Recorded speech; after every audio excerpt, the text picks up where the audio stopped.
여러 가지로 감사하는데요. 특별히 우리 유라 씨를 낳아주셔서 감사합니다. 우리 유라 성도님이 안식일학교 오늘 아침 산책 오늘 시나리오를 유라 성도님이 써주셨어요. 제가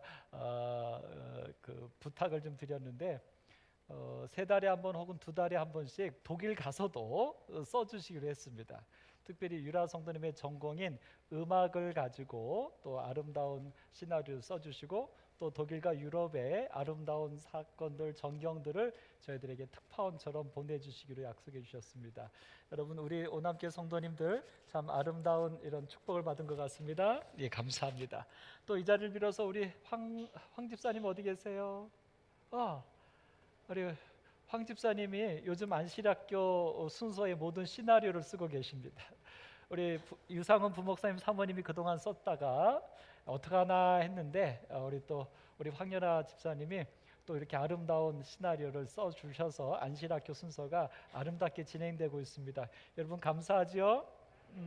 힘들어 죽겠다 그러고 바쁘다 그러는데 하나님을 사랑하는 마음으로 또 목사의 압력을 통해서 기쁜 마음으로 써주고 있어서 감사합니다. 우리 오남교회 모든 성도님들이 각자 계신 곳에서 각자의 역량을 따라서 이 어려운 시대에도 하나님을 위하여 영혼들을 위하여 수고해 주심을 인해서 감사합니다. 여러분 모두를 통하여 하나님의 구원이 꼭 이 땅에 이루어지기를 간절히 소망합니다. 오늘 말씀 함께 살펴보겠습니다. 오늘 제목은 하란에서 죽었더라입니다. 이 죽음이라고 하는 것이 행복이 될 수 있을까요? 죽음이라고 하는 것이 복음이 될 수 있을까요? 더더군다나 그 죽음의 장소가 하란이라면, 가나안도 아니고 하란이라면, 그러나 오늘 이 하란에서 죽었더라라고 하는 데라의 삶을 통해서 오늘 승리하는 아름다운 삶, 오늘 우리 함께 좀 찾아보길 소망합니다. 특별히 두 번째 주는 사단의 유혹입니다.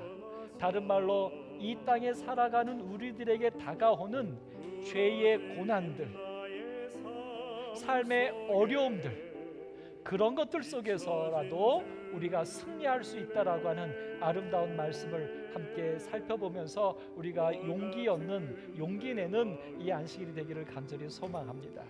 유튜브로 이러저런 상황 가운데서 교회 오지 못하고 보시는 성도님들도 우리가 함께 이 말씀을 통하여 우리의 삶의 희망과 기쁨이 넘치는 안식일 되기를 간절히 바랍니다. 여러분, 베이징 올림픽이 끝났습니다. 여기서 한 가지 이슈가 됐습니다. 금메달을 따는 차민규 선수의 시상식 세리머니를 놓고 중국 네티즌들이 시끄럽습니다. 이번 올림픽이 불공정하고 불결하다는 의미라며 욕설과 막말을 쏟아내고 있는데 차 선수는 존경의 동계 의미라고 올림픽에 밝혔습니다. 스피드 스케이팅에서 은메달을 딴 한국 선수가 은메달을 받기 전에 500m 메달 수여식 민규샤 자 발표가 은메달을 차지한 됐는데 차민규가 시상대에 오르기 전 갑자기 몸을 그 숙입니다. 시상대를 손으로 그리고는 닦는 시상대 액션을 위를 취했습니다. 손으로 가볍게 2번 쓸어내립니다. 이것 때문에 이 중국 세레머니에 사람들이 난리가 중국은 난리가 났습니다. 났습니다. 차민규의 이 행동이 편파 판정에 대한 항의의 의미라며 중국 네티즌들의 편파 욕설과 판정? 비난이 쏟아졌습니다. 지난 평창 올림픽 당시 한 시상식에서 캐나다 쇼트트랙 선수들이 우리나라에서도 판정 항의로 평창 올림픽에서 추정되는 이런 일이 세리머니를 있었습니다. 했는데 근데 차민규의 우리는 저 동작이 캐나다 이와 선수들 욕하지 비슷했다는 겁니다. 않았거든요. 중국 근데 SNS 중국에서 지금 웨이보에는 네티즌들이 난리가 깨끗한 났습니다. 시상대가 더러운 손에 오염됐다. 자신의 묘비를 닦고 있다는 조롱과 함께 아주 차민규 협박까지. 사진에 욕설을 쓴 글이 공유 중이고 중국의 관영 매체도 올림픽 경쟁이 불결하고 불공평하다는 걸 암시했다며 이번 대회 비디오 판독 기술은 평창 때보다 훨씬 정밀하다고 강조했습니다. 예상 밖의 논란이 확산되자 차민규는 근데 그 소중하고 본인은 값진 이래서 자리여서 했다고 더 경건한 고백했습니다. 마음으로 올라가겠다는 존중의 의미였다고 다시 한번 세리머니의 의미를 설명했습니다. 개막식 한복 논란을 시작으로 편파 판정과 이번엔 세리머니 논란까지 이번 대회에서 촉발된 한중 갈등이 좀처럼 가라앉지 않는 분위기입니다. 베이징에서 MBC 뉴스 사건의 조희영입니다. 내용은 이겁니다. 사실 이제 동계올림픽, 베이징 동계올림픽 시작하고서 첫날인가요? 쇼트트랙을 하는데 우리 한국 선수들과 세계 유명한 선수들이 다 실격이 되고 오히려 중국 선수들은 타치를 안 했는데도 합격이 되고 결국 그들이 금메달을 따게 되는 이 편파 판정이 벌어졌다고 하는 것입니다. 그리고서는 며칠이 지나서 우리 한국 선수가 스피드 스케이팅에서 은메달을 땄는데, 시상을 받기 전에 거기 시상대를 손으로 싹싹 씻고 올라간 요 장면을 가지고 중국 사람들이 뭐라고 이것을 해석했냐면, 중국 베이징 올림픽이 편파 판정이라 그것에 대한 항의 표시다, 더럽다, 이제 이렇게 이해한 겁니다. 소위 다른 말로 말하면 도둑이 재발절인 것입니다. 4년 전에 평창 올림픽에서도 캐나다 선수들이 올라가기 전에 씻었어요. 그들도 나름대로 어떤 판정에 대한 항의였는지 모르지만 한국의 네티즌들이나 한국의 뉴스에서는 그런 행동을 한 그 캐나다 선수들에 대해서 욕하지 않았어요. 왜냐하면 우리는 우리의 판정에 대해서 자신이 있었기 때문인지 모르겠어요. 근데 오히려 중국에서는 요걸 가지고 기사화하고 난리가 난 것입니다. 왜 그랬을까요? 자기들이 한 일에 대하여 부끄러움을 스스로 감지하고 있는 것이 아닐까. 여러분, 오늘 여러분과 저의 삶 속에서 도둑이십니까? 그래서 발이 저리십니까? 어떤 어려움이 생기면 아이고, 내가 하나님께 죄져서, 내가 하나님께 올바로 살지 못해서, 여러분 이렇게 발저리는 것이 우리의 모습 아닌지 모르겠어요. 여러분, 지금 여러분의 삶 가운데 이 세상에 이 정말 생각할 수 없는 많은 어려움들이 우리에게 닥쳐오고 있습니다. 이것이 다 무엇 때문일까? 혹시 우리가 재발저리고 있는 것은 아닐지요? 오늘 창세기 11장에서 보면 데라라고 하는 인물이 나옵니다. 근데 31절과 32절 끝에 보면 데라가 죽었더라. 데라가 죽었대요. 참 가슴 아픈 이야기입니다. 근데 여기 데라에 대해서 성경은 그는 노아 홍수 이후에 노아의 세 아들 셈과 함과 야벳이 있는데 그 세 아들 중에 이 데라는 셈의 자손이었습니다. 셈의 족보 속에 나오는 것이 데라였어요. 그리고 이 데라는 누구의 아버지냐면 믿음의 조상이 된 아브라함의 아버지였습니다. 이 함에 대해서 창세기 9장 26절에는 무엇이라고 말하냐면 셈의 하나님 여호와를 찬송하리로다. 어떻게 보면 안타깝지만 노아는 하나님의 믿음을 따라서 방주를 만들고 또 그 세 아들들과 자부들이 방주에 들어가서 구원함을 얻은 하나님의 백성의 상징이었습니다. 그런데 안타깝게도 그 세 아들 중에 우리가 아는 것처럼 함은 아버지의 수치를 드러내는 죄를 벌이면서 그 함은 소위 말해서 다시 하나님을 떠나간 버림받은 자손의 조상처럼 인지가 되고, 그와 반대로 셈은 아담의 족보처럼 성경에 믿음의 조상으로 등극을 합니다. 그것이 바로 셈입니다. 제가 왜 목이 이러냐면 30년 동안 설교했어도 그렇지만 여러분의 반응이 밋밋하면 제 소리가 점점 커져요. 우리 홍석지 집사님 소리 좀만 좀 키워주세요. 저를 위해서 좀 키워주십시오. 예, 셈은 함과 야벳 노아의 자손 세 아들 중에서 셈은 믿음의 자손의 개념이 셈이었습니다. 그래서 그 셈에게서 데라가 나왔고 결국 데라의 자손 중에서 아브라함이라고 하는 믿음의 조상이 태어났다는 것입니다. 그럼에도 불구하고 셈은 뭐 했더라? 죽었더라. 셈은 죽었더라. 근데 그 죽음의 장소가 성경에 보니까 또 어디서 하필을 죽었대요? 하란에서 죽었대요. 이 하란이라고 하는 것은 데라와 특별한 관계가 있습니다. 왜냐하면 데라에게는 세 아들이 주어졌다고 말합니다. 그 세 아들 중에 한 아들의 이름이 하란입니다. 물론 성경으로 역사적으로 이 아들의 이름이 먼저 있었고 하란이라는 도시의 이름이 나중에 지어졌는지 애초부터 하란이라는 도시가 있었는지는 불분명하지만, 그러나 이들에게는, 이 데라에게는 하란이라고 하는 도시와 그의 아들의 이름이 비슷한 소리를 가진 유사성을 띠고 있는 것은 사실입니다. 근데 더 아이러니하게도 이 데라가 어디서 죽었다고요? 그 하란, 아들의 이름인 하란에서 죽었다는 겁니다.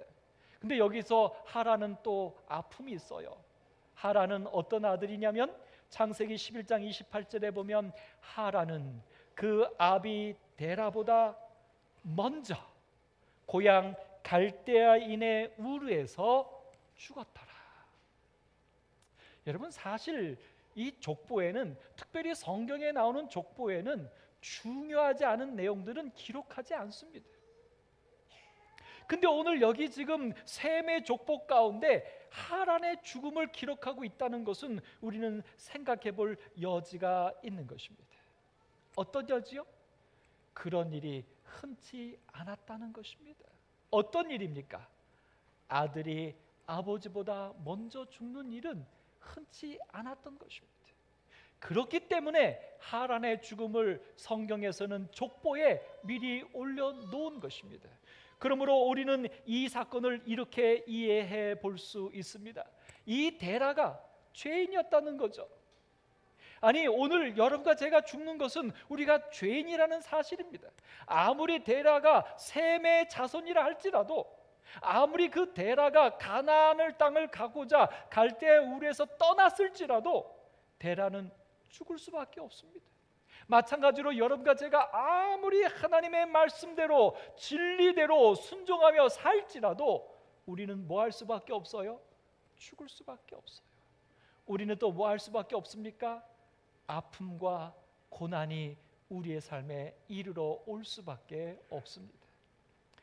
제가 참 안타까운 것 하나는, 제가 3년 전에 오남교회 성도님들을 뵀을 때는요, 다 멋있었고 다 부러웠고 다 굉장했습니다. 근데 1년 지나서 이제 3년이 지나고 나서 제가 이래 뵈면은요, 죄송합니다, 여러분들이 다 불쌍합니다. 왠지 아시죠? 한 분 한 분 아픔이 없는 분이 안 계시니까요. 그게 우리예요. 그게 데라고, 그게 죄인이에요. 여기 교회 증언 3권 138쪽에서는 우리에게 이런 암담한 이야기를 합니다. 질병으로 죽은 남녀들에 대한 기록도 전혀 없다. 성경에 아담의 족보와 가인의 족보도, 또 오늘 여기 나오는 노아의 자손들의 족보 속에서도요, 병사한 이야기가 없어요. 왜요? 이것은 정말 없었기 때문이라고 이해합니다. 병으로 죽은 일이 없어요. 그리고 오히려 성경은 다 무엇이라고 말해요? 향수하고 죽었더라, 살고 죽었더라, 목숨 다하여 죽은 것이지 소위 중간에 병으로 죽는 일, 사고로 죽는 일이 없었던 것입니다. 이렇게 성경에 기록되는데 아들이 아버지보다 먼저 죽는 경우는 지극히 드물었으므로, 여기 드물었다는 것은 기록이 하나도 없어요. 그렇지만 있을 수는 있으니까 이렇게 표현했지, 성경에는 아들이 아버지보다 먼저 죽은 기록은 하나도 없습니다. 근데 지금 오늘 여기 처음으로 하란은 아버지보다 먼저 죽었다는 기록이 나오는 것입니다. 그래서 마지막에 이렇게 말하죠. 하란은 그가 죽을 때에 자녀를 둔 아버지였다. 아들보다 먼저 죽은 아버지였다. 별로 당연하죠. 근데 이 표현은 우리가 이렇게 이해되어져야 합니다. 하란은 그가 죽을 때에 아버지보다 먼저 죽은 아들이었다. 여러분, 이렇게 이해되면 이것은 범상치 않은 것입니다. 먼저 죽은 하란의 삶도 그러하지만 특별히 누구의 삶이 더 안타까워집니까? 그의 아버지 데라. 마치 아담이 타락한 이후에 떨어지는 낙엽을 보면서 자기가 하나님께 범죄한 것이 얼마나 슬픈 죽음인가를 뼈저리게 느끼면서 괴로워했다라고 말을 했는데, 오늘 그 아담이 자기 아들 가인이 자기 아들 아벨 동생을 쳐 죽인 사건 속에서는 여러분, 성경에는 아담의 어떠한 이야기도 나오지 않아요. 왜 나오지 않는다고요? 말로 표현할 수 없는 아픔, 자기의 죄로 인한, 한 아들은 죽었고 한 아들은 살인자가 된 이 정말 말할 수 없는 그 고통 속에서 아버지 아담은 어떤 표현도 할 수 없었던 것이죠. 오늘 여기 데라는요, 자, 이 표현을 그러면 우리는 이렇게 바꿔볼 수 있습니다. 어떻게 바꿔요? 데라 입장에서 보면 데라는 아들의 죽음을 본 아버지였다는 것입니다. 이게 죄인입니다. 어떤 아버지가 아들의 죽음을 보고 싶어 하겠습니까? 근데 내가 원하든 원하지 않든 이런 아픔들은 우리에게 다가오고 있다는 것입니다. 여러분 삶에 상처를 남겨주고 있다는 것입니다. 그러므로 우리는 다 죄인입니다. 죄의 삭은 사망입니다. 우리의 이 고통 속에서 우리가 어떻게 살아가야 할까요? 이 죄의 고통 속에서 어떻게 승리할 수 있을까요? 히브리서 11장의 믿음의 노덕들을 이야기하면서 우리에게 한 가지 그 비결을 던져주고 있습니다. 오늘 여기 말합니다. 이 사람들은 히브리서 11장에 우리와 똑같은 죄인으로서 죄의 삭새 여러 재난과 고통 속에서 신음할 수밖에 없었던 그들, 그러나 히브리서 11장에 믿음의 사람들로, 믿음의 대장부로 기록될 수 있었던 그들에 대한 특징을 이야기하는데, 그들은 믿음을 따라 죽었다는 것입니다. 죽긴 죽지만, 죄의 삭신 죄인으로 인하여 죽긴 죽지만, 죄인이기 때문에 아픔도 있고, 죄인이기 때문에 어려움도 있고, 죄인이기 때문에 한도 맺히지만, 그러나 그들은 무엇을 따라 죽었다는 것입니까? 믿음을 따라 죽었다는 거예요. 오늘 여러분과 저도 죄인입니다만, 우리도 죽을 수밖에 없지만, 우리도 아플 수밖에 없지만, 여러분 우리도 믿음 안에서 아프시기를 바랍니다. 믿음 안에서 죽을 수 있기를 간절히 소망합니다. 그것이 그리스도인의 현실이 되기를 간절히 바랍니다. 죽는 것이 현실이 아니라, 아픈 것이 현실이 아니라, 괴로운 것이 현실이 아니라, 그 모든 죄의 삭슬 무엇으로요? 믿음으로 견뎌내는, 믿음으로 당하는 그리스도인의 삶이 오늘 여러분과 저의 삶이 되기를 소망합니다. 이렇게 믿음으로 죽을 때, 그 믿음으로 죽는다는 것은 무엇이냐면, 그것들을 멀리서 보고 환영하며, 여기 약속을 받지 못했지만 그 약속을 멀리서 보고 환영하며, 왜 멀리서라고 말했냐면 아직 이들의 삶에 그 약속이 이루어지지 않았어요. 하나님의 구원이 이루어지지 않았어요. 그 구원에 대한 약속을 바라보면서 죽어가는 것입니다. 그런데 또 땅에서는 외국인과 나그네임을 증언하였다. 그들의 삶은 죽음에 있는 것이 아니라 죽음 너머에 있는 약속, 하나님의 구원이 그들의 목적지예요. 그러니까 이 땅의 삶은 나그네일 뿐인 거예요. 이 땅의 죽음은 영원한 게 아니라, 이 땅의 고통은 내 삶 전부가 아니라, 그것은 뭐 하는 거예요? 나그네로서 지나가는 것일 뿐이라는 거예요. 오늘 그들은 그러므로 오직 어떻게 돼요? 자기들이 본향 찾는 자임을 나타내미라. 그들의 삶의 가치입니다. 여러분과 제가 고통받는 가치입니다. 여러분과 제가 죽어야 하는 가치입니다. 죽음으로 끝나는 게 아니라, 고통으로 우리의 삶이 궁핍해지는 것이 아니라, 우리가 힘든 것, 우리가 죽는 것의 가치는 무엇이냐면 본향을 찾는 모습이에요. 내가 힘든 것은 죄 때문에 힘들어서 고통이 하는 게 아니라, 그 죄 속에서 본향을 찾기 위하여 죄와 싸우고 있는 것입니다. 우리가 죽는 것은 죄 때문에 죽는 것이 아니라, 그 죽음에 이를지라도 우리는 영원한 하늘나라를 찾는 것입니다. 그러므로 히브리서 11장에 말하지요. 1절, 믿음은 바라는 것들의 실상이라고요. 사랑하는 오늘학교 성도 여러분, 힘드십니까? 어려우십니까? 해결되지 않는 일들이 계십니까? 바로 그 일이 여러분과 저에게 하늘나라를 경험하게 하는 실제적인 삶이 되기를 간절히 소망합니다. 아픔을, 고통을 지나가게 해달라고 기도하셔야 합니다. 하나님이 들어주실 것입니다. 그러나 우리의 기도가 이렇게 되어야 되지 않을까 싶어요. 고통을 지나가게 해달라고 하지 말고, 이 고통 중에서 본향을 사모하게 해달라고 기도합시다. 죽음과 상관없게 해달라고 기도하지 마시고, 이 죽음마저도 하늘의 기쁨이 되게 해달라고 기도하십시다. 오늘 이 데라가 죽었습니다. 그것도 가나안 땅에서 죽은 것도 아니고 도중에 하란에서 죽었어요. 여러분, 사실 이 데라가 아브라함을 쫓아서 나왔는데 여기 성경은 이렇게 말해요. 이 데라가 죽기까지의 모습 네 가지를 좀 살펴보게 됩니다. 데리고 나왔어요. 이 데라가 누구를 데리고 나왔냐면 여기 그의 아들 아브람과 또 먼저 죽은 아들 하란의 아들, 그러니까 손자 롯과 그 다음에 아브람과 결혼한 아내 사레를 데리고 나왔어요. 아멘이죠. 혼자 나온 게 아니라 이렇게 자녀들을 데리고 나왔어요. 그러나 우리는 분명히 족보 가운데서 기록을 보아서 압니다. 데라가 낳은 아들은 3명이나 됐어요. 근데 그 중에 데리고 나온 아들은 아브람 하나밖에 없어요.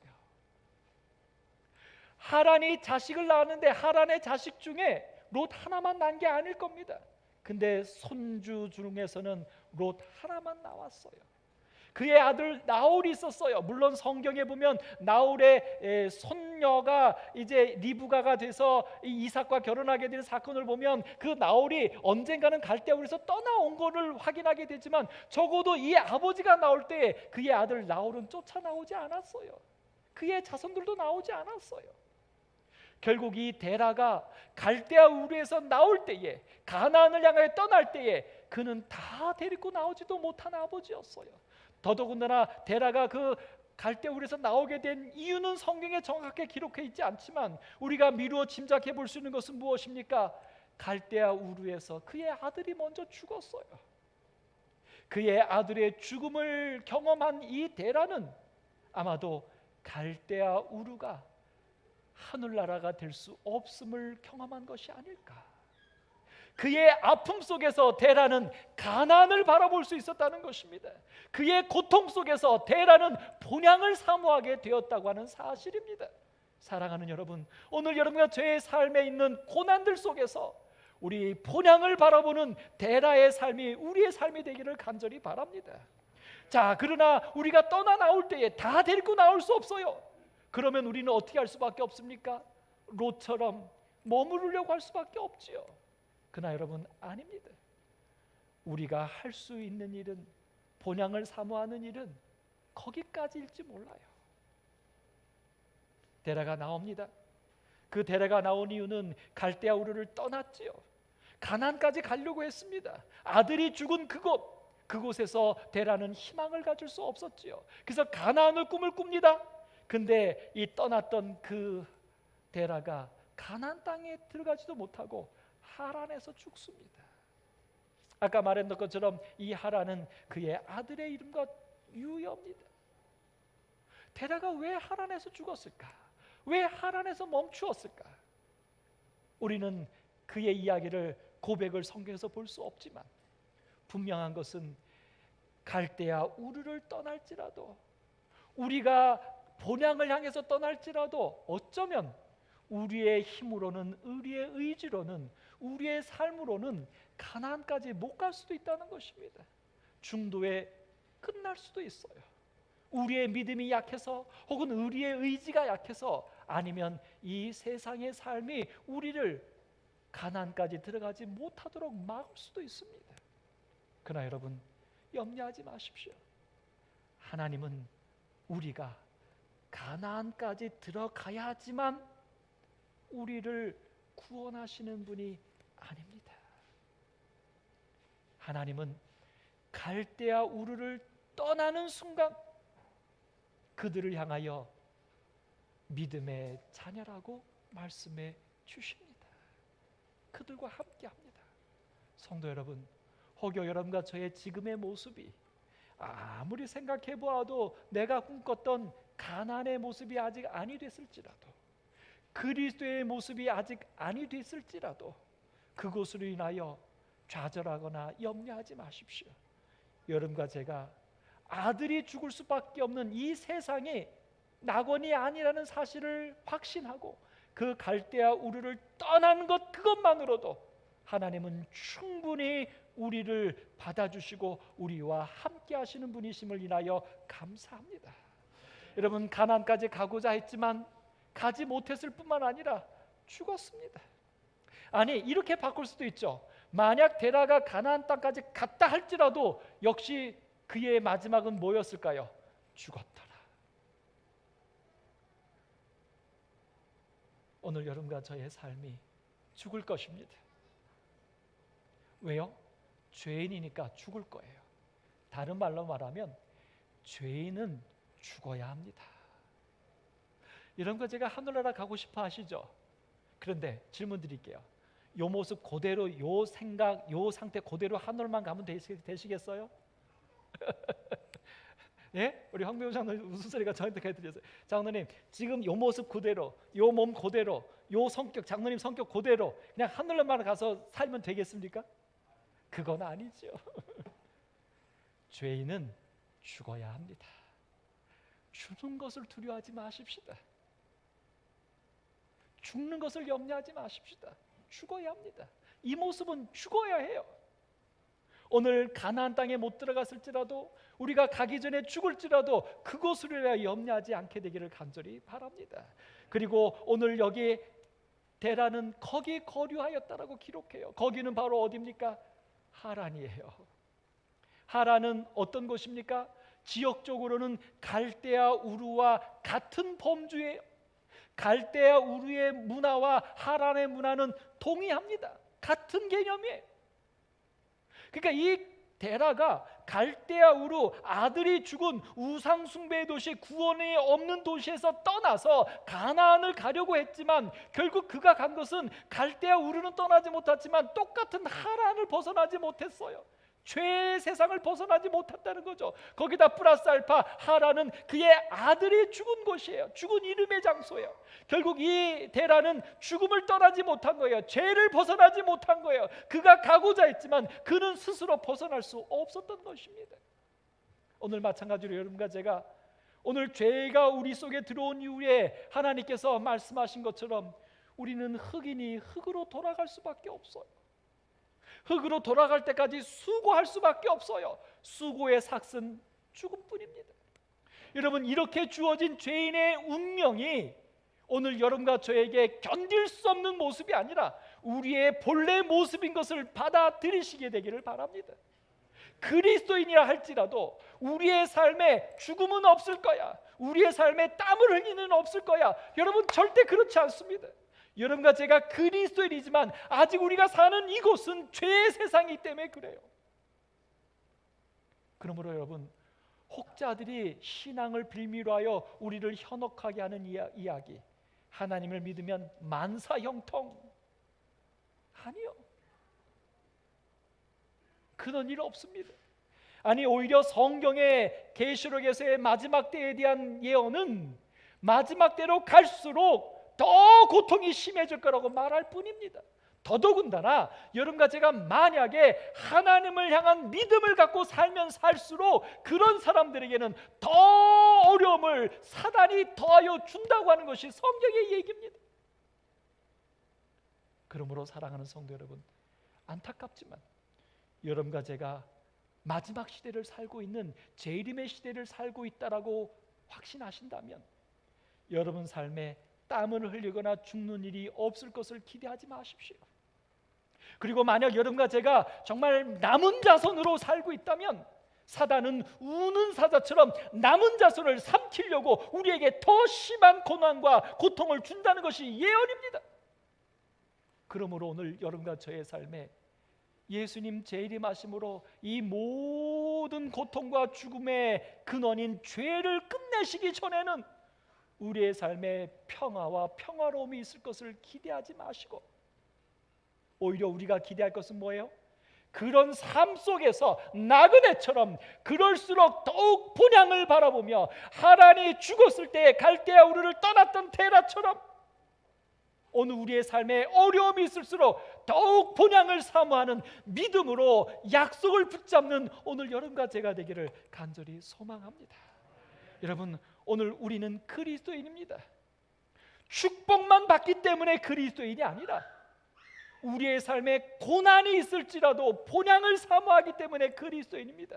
조금 더 나가면 우리의 삶에 더 큰 고난을 받는 남은 자손이기 때문에 우리는 더 하나님과 하늘나라를 바라보아야 하는 것입니다. 오늘 그런 그리스도인이 오늘 우리이기를 간절히 소망합니다. 부조와 선지자 127쪽에는 아브라함의 부르심에 대하여 두 가지가 있었노라고 이야기합니다. 첫 번째 부르심은 바로 갈대아 우르입니다. 하나님이 갈대아 우르에서 살 때에 처음으로 하나님의 부르심이 그에게 임하였다. 어디에 살 때요? 갈대아 우르.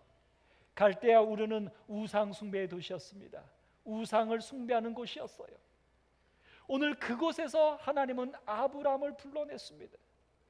하란이 죽었을 때. 오늘 여러분과 저의 삶 가운데 하란이 죽은 경험들 다 있으시죠? 여러분 삶에 다 죄의 아픔들 있으시죠? 그 죄의 아픔들을 경험하셨다면 오늘 우리가 사는 삶에서 하나님의 부르심을 들으시고 우리의 이 삶에서 부르심을 따라 떠날 수 있는 여러분과 제가 되기를 간절히 바랍니다. 오늘 여기 데라에 대해서 말해요. 아브라함을 불렀지만 그의 아버지 데라도 우상을 숭배하는 동시에 참 하나님을 예배하는데도 연합하였기 때문에 아브라함과 함께 데라가 나갔다는 것입니다. 비록 여러분과 제가 하나님을 믿기도 하고 여전히 아직 죄의 어떤 성향들 모습들을 갖고 있을지라도 괜찮습니다. 우리가 뭐 하기만 하면 돼요? 떠나기만 하면 돼요. 갈대아 우르를 떠나는 하나님의 부르심에 응답하는 여러분과 제가 되기를 바랍니다. 이렇게 해서 떠났지만 근데 어떤 일이 벌어졌어요? 그의 아버지 데라가 하란에 가서 죽었어요. 거기 데라가 죽기까지 아브라함은 데라가 죽기까지 머물렀다 그랬어요. 그리고 아브라함이 데라가 죽은 다음에 하나님은 다시 그를 불러요. 그에게 그의 아버지의 무덤으로부터 앞으로 나아가라고 명령하였다. 참 은혜로운 이야기입니다. 이제 여러분과 제가 두 번째 떠나야 할 부르심이 있어요. 어디로부터요? 무덤으로부터. 뒤로가 아니라 앞으로. 죽음으로부터 앞으로. 죽음의 앞은 어디입니까? 생명이에요. 오늘 여러분과 저의 삶에 아픔이 있으시죠? 힘든 게 있으시죠? 괴로운 게 있으시죠? 거기에 주저앉지 마십시오. 그것이 사단의 유혹입니다. 그것이 사단이 원하는 거예요. 오늘 그리스도인은 아픔이 없는 사람이 아니라 고난이 없는 사람이 아니라 괴로움이 없는 사람이 아니라 그리스도인도 똑같이 죄인이기 때문에 그런 고난과 아픔이 있지만 거기서 멈추는 사람이 아니라 거기서 뒤돌아가는 사람이 아니라 거기서 앞으로 나가는 사람이 그리스도인이에요. 죽음에서부터 무덤에서부터 앞으로 나가는 사람, 우리의 삶의 어려움에서 그럴수록 더욱 생명을 바라보고 하나님을 향하여 나가는 사람, 그것이 아브라함입니다. 그것이 오늘 여러분과의 저의 모습이 되기를 간절히 소망합니다. 그러므로 성도 여러분, 제가 한 가지 권해드립니다. 어떤 성도님이 어떤 아픔이 있다, 어떤 어려움이 있다 들으십니까? 그러면 함께 고통해 해 주셔야 합니다.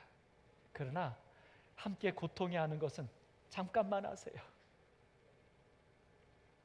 우리가 해야 될 것은 그 고통에서 앞으로 나아가는 것입니다. 우리 모든 성도님들, 고통에서 앞으로 나아갈 수 있는 그것을 제안하고 그것을 나눌 수 있는 하늘가는 성도들이 오늘 우리 모두가 되기를 간절히 바랍니다. 우리 주변에 많은 이들이 있습니다. 우리와 똑같이 고통당합니다. 그들에게 필요한 것이 뭔지 아십니까? 같이 아파해 주는 것만이 아니라 같이 아파하면서도 그들에게 앞으로 나아갈 수 있도록 그들을 이끌어주는 것입니다. 오늘 여러분과 저의 얼굴이 고통에 쩌드른 얼굴이 되지 않기를 바랍니다. 오늘 여러분과 저의 말이 고통으로 인한 한숨과 근심의 말이 되지 않기를 간절히 바랍니다. 왜냐하면 여러분과 저는 무덤에서 앞으로 나아가기로 부르심을 받은 자들입니다. 그러므로 오늘 우리가 내 주변에 있는 이들에게 비춰지는 우리의 표정은, 우리의 말은, 우리의 행동은 무언가 아픔이 없었던 사람처럼 정말 힘이 있고 기쁨이 넘치고 활력이 넘치는 우리들의 말과 우리들의 표정과 우리들의 삶이 되어야 합니다. 이 세상의 오아시스가 되어야 합니다. 왜냐하면 하나님은 우리를 그렇게 무덤으로부터 앞으로 나아가라고 부르셨기 때문에. 오늘 집사람이 저한테 예전부터 가끔 하는 얘기가 있습니다. 한숨 쉬지 말라는 거예요. 특별히 성도님들이나 누구 옆에 있을 때 한숨 쉬지 말래요. 저는 한숨이 아니라 큰 숨을 쉬는 건데 그게 한숨으로 들리나 봐요. 제가 이러거든요. 그러면 집사님이 그래요. 여보, 당신이 그렇게 숨을 쉬면 그 숨을 듣는 그 사람은 가슴이 철렁 내려앉겠다. 목사님이 그러면 돼. 네, 저도 이제 한숨 안 쉬고 큰 숨 쉬겠습니다. 성도 여러분, 힘드시죠? 힘드시죠? 죄인이니까. 근데 여러분과 제가 하나님을 믿고 우리가 큰 숨, 우리가 희망을 말하지 않으면 어떻게 하겠어요? 여러분 한번 활짝 웃으시면서 옆에 있는 분들에게 아주 행복의 모습을 좀 보여주십시오. 지금 다들 지쳐 계십니다. 옆에 있는 분들에게 한번 좀 보여주십시오. 이 정도밖에 안 돼요. 사도 바울은 고백합니다. 빌립보서 3장 12절, 내가 이미 얻었다 함도 아니요 온전히 이루었다 함도 아니라 오직 내가 그리스도 예수에게 잡힌 바 된 그것을 잡으려고 달려가노라. 이 사도 바울이 잡으려고 달려가는 것이 무엇일까요? 뭐 여러 가지가 있겠지만 빌립보서 1장 6절, 너희 안에서 착한 일을 시작하시니가, 바로 이 그리스도잖아요. 그리스도 예수의 날까지, 재림의 날까지 이루어 주실 줄을 내가 확신한다. 예수께서 우리에게 이루어 주신다고 약속하신 것이 무엇입니까? 우리 속에 복음입니다. 하나님의 자녀되게 하는 것입니다. 하나님 안에서 행복하게 사는 구원받은 사람의 모습을 예수님은 우리 속에 이루어 주신다고 약속하셨습니다. 사도 바울은 그것을 잡으려고 쫓아간다고 고백합니다. 오늘 오남교회 성도들, 재림 성도들, 남은 자손들, 여러분과 제가 바로 이 예수의 모습, 예수의 행복, 예수의 복음이 오늘 우리가 되어야 하지 않겠습니까? 오늘 그런 우리 모두가 되기를 간절히 소망합니다. 문재인 대통령이 이제 어제 회동에서 깜짝 손님이 있었습니다. 그가 처음 여러분 보도가 대통령이 됐을 나왔습니다만 때 오뚜기였는데요. 기업인들을 초청했던 한 오뚜기 장면입니다. 사장이죠. 한번 보시겠습니다. 대화 보시죠. 고용도 그렇고 그다음에 상속을 통한 경영 승계도 여기 옆에 계신 그렇고 요한 사회적 공헌도 그렇고 회사 가축이라는 그런 말을 굉장히 밀어내고 지켜 세우고 젊은 사람들이 뭐 아주 선망하는 그런 요 기업들. 분의 기업을 네, 많은 젊은이들이 우리도 선망한다는 것입니다. 요 분이 어떤 분인지 혹시 아십니까? 요 얼굴 굉장히 요즘 핫한 기업입니다. 오뚜기 기업 회장님이십니다. 그래서 우리가 그 이름이 오뚜기죠. 오뚜기는 뭐죠? 쓰러지지 않는 것입니다. 오뚜기 정신이에요. 근데 이 오뚜기의 이 회장님이요, 그의 아버지가 회사를 세우면서 경영 철학을 갖고 그 아버님과 함께 이제 그걸 물려받았는데, 이 문재인 대통령이 처음에 만찬하면서 대기업 총수들만 불렀어요. 근데 대기업 총수들 중에 이 오뚜기는요 중견기업밖에 안 되는데, 요 사람 한 사람만 같이 초청을 했고, 문재인 대통령께서 많은 시간 중에 요 함 회장님하고만 이 덕담을 나누면서 오뚜기 회사의 아름다운 미담을 다 얘기했습니다. 근데 이 오뚜기 회사는요 직원들 중에 98.7%가 다 정직원이래요. 그러니까 기간제나 일용직이 없어요. 그 1.3%의 기간제는 누구냐면 그냥 어떤 일이 있을 때 와서 검사해주는 이런 거. 그러니까 정직원으로 활용하지 않고 파트타임으로 와서 일을 보는 사람들만 그냥 그 업체 그렇게 하고 나머지는 다 정직원이에요. 그게 기업주, 선대 기업주의 개념이었어요. 그 다음에 이분이요 상속세를 내는데, 보통 기업들 상속세 낼 때 안 내려고 막 노력하잖아요. 상속세 그대로 1,700억 원인가를 5년 동안 그대로 현금으로 분납해서 다 냈어요. 뿐만 아니라 이 오뚜기 기업 안에서는요 그 라면값, 오뚜기 진라면이죠. 여러분 진라면 맛있습니다. 근데 진라면만 돼지고기가 안 들어갑니다. 근데 이 진라면, 이 라면값을요 10년 동안 동결했어요. 그래서 다른 라면 회사들이 뭐라고 자꾸 막 하는데도 불구하고 라면은 서민들의 양식이라 올릴 수 없다고 10년 동안 연구해서 오히려 그 경비를 절감시키면서 그 라면을 값을 안 올렸던 분이에요. 기업 정신이 투철한 그런 분입니다. 그리고 이 기업의 많은 자금들을 봉사단을 통해서 심장병 어린이도 돕고 뭐 여러 복지 사업들을 끊임없이 하고 있는. 그래서 문재인 대통령이 그 회장을 특별하게 추켜 세울 만큼. 그래서 여러분, 이 오뚜기의 회사 이름이 바뀌었습니다. 어떻게 바뀌었는지 아세요? 갓뚜기. 왜 갓이냐면 하나님이랑은 god를 붙여서, 그래서 이렇게 신의 직장, 신의 회사 같다는 거죠. 신의 은총이, 은혜가 넘치는 회사 같다는 거예요. 제가 이 정보를 안 다음부터는 제가 진라면만 먹고요, 돼지고기 안 들어가서 제가 오뚜기를 사랑하게 됐습니다.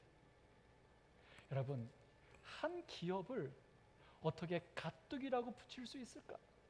너무 부럽고 한편으로는 너무 나쁘끄럽습니다. 왜 기독교를 세상 사람들은 개독교라고 할까요? 왜 제7안식일 예수 재림교회를 이단이라고 할까요? 그들의 편견도 문제지만 사실 한번 되짚어 볼 것은 우리가 어떠했느냐 아닐까요?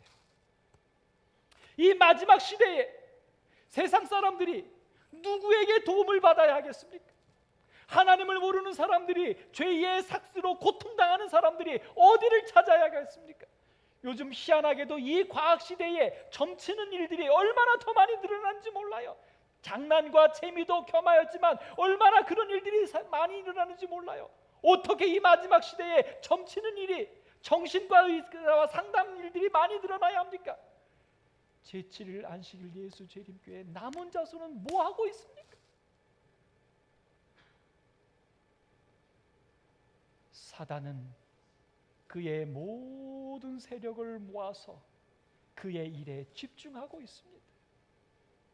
마지막 시대의 사단과 그의 짐승에 세우는 우상과 대조하여 싸울 하나님의 사람들, 하나님의 세력은 누굽니까? 그 남은 자손. 그 남은 자손은 복음이 되어야 합니다. 오늘 여러분과 제가 무덤에서부터 앞으로 나아가는 것을 보여주어야 합니다. 오늘 이 교회가, 이 지역에, 오늘 내가 내 주변에 있는 이들에게 절망에서 희망을 보여줘야 합니다. 오늘 여러분과 제가 정말 가뜩이 이 제7일 안식일 예수 재림교회가 정말 하나님의 교회, 정말 하나님의 교회가 좀 이상하네.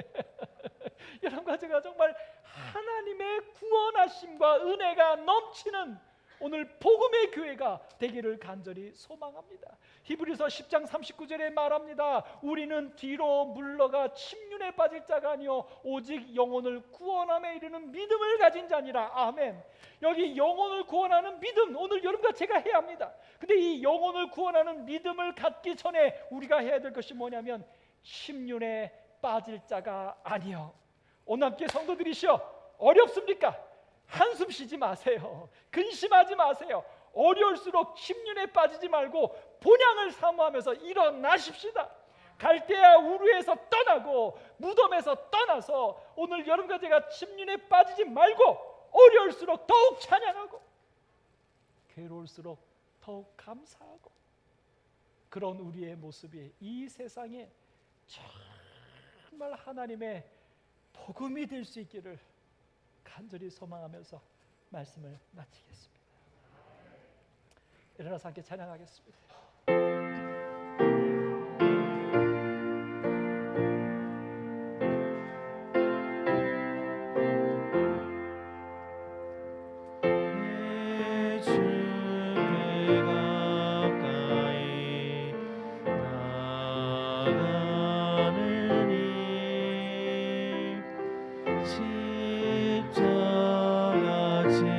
짐처럼 곳에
저희들의 삶이 너무 힘들어서 아프고 고통스럽습니다. 하나님, 저희들을 굽어 살펴 주옵소서. 하나님, 저희에게 영혼을 사모하는 마음, 본향을 사모하는 마음, 우리에게 약속하신 하나님을 믿는 믿음을 더하여 주셔서 갈대아 우르에서 떠나게 하실 뿐만 아니라 무덤에서부터 앞으로 나아갈 수 있도록 인도해 주옵소서. 오늘 그런 우리들을 통하여 우리의 가족과 우리의 이웃에게 우리의 모습이 그들에게 복음이 되게 하여 주옵소서. 이 오남교회가 이 지역에 그런 희망의 복음이 되게 하여 주옵소서. 우리 제7일 안식일 예수 재림교회가 남은 자손이 되어서 이 온 세상에 하나님의 구원의 복음이 되게 하여 주옵소서. 우리를 그렇게 인도해 주실 줄을 소망하오며 주님의 이름으로 축원하옵나이다.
Shining bright,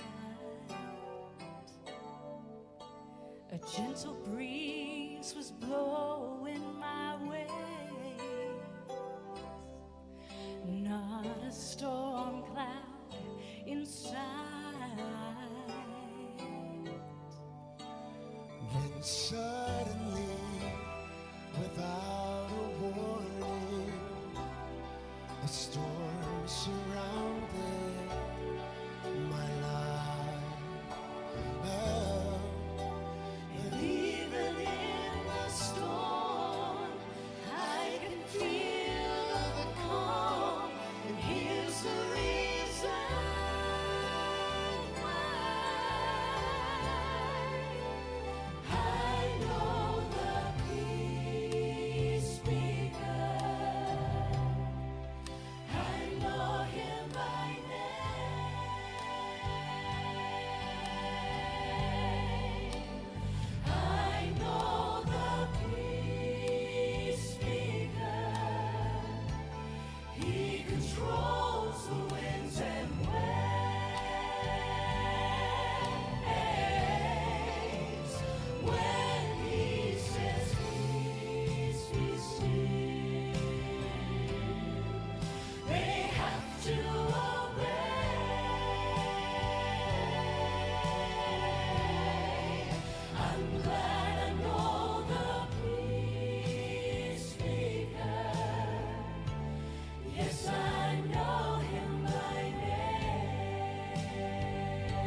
never been another man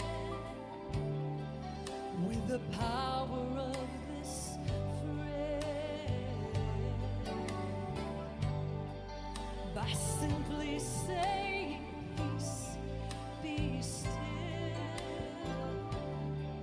he can calm the strongest will.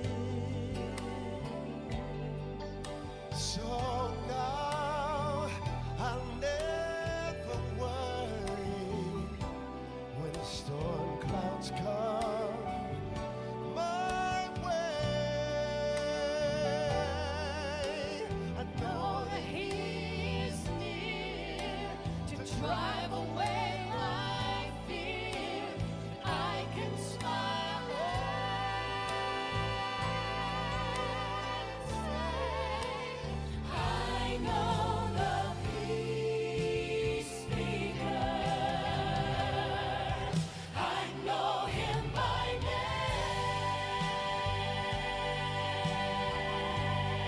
name. I know the peace speaker. He controls the winds and waves.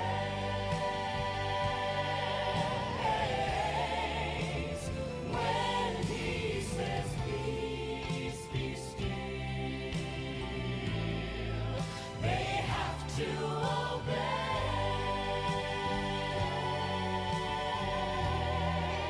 I'm glad I know the peace speaker. Yes, I know him by name.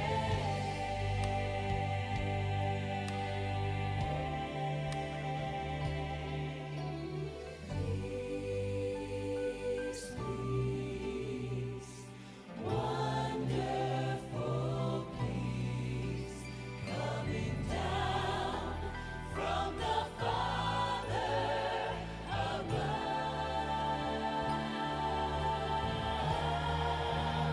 When he says peace, be still. when he